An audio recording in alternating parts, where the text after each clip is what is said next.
লন্ডনের ৫ তারকা হোটেলে যুক্তরাজ্য ভ্রমণরত সৌদি আরবের ২৯ বছর বয়সী তরুণ প্রিন্স আবদুল্লাহর আকস্মিক মৃত্যু নিয়ে বিশ্বজুড়ে তোলপাড়।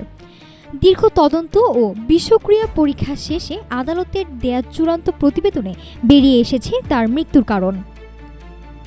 ব্রিটিশ যুক্তরাজ্যে তার টেলিগ্রাফের প্রতিবেদনে বলা হয়, ময়নাতদন্তে তার শরীরে সহনশীল মাত্রার চেয়ে অন্তত ৩ গুণ বেশি অ্যালকোহল পাওয়া গেছে।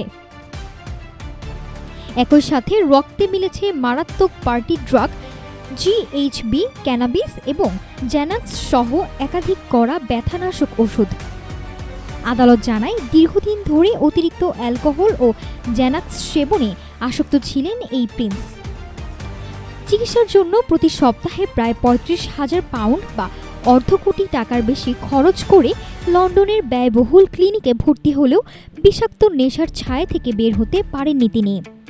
মৃত্যুর আগের দিন সন্ধ্যায় হোটেল প্রাঙ্গণে তাকে শেষবার দেখা যায়। পরদিন বাথরুম থেকে উদ্ধার করা হয় তার লাশ।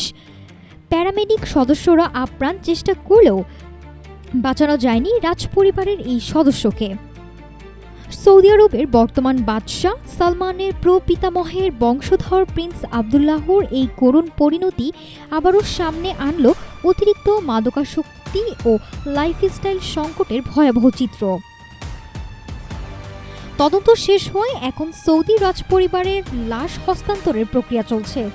বিলাসী জীবন আর অবাধ মাদকাসক্তির করুণ পরিণতি নিয়ে ইতি ঘটল আরও এক রাজপরিবারের সদস্যর জীবনের।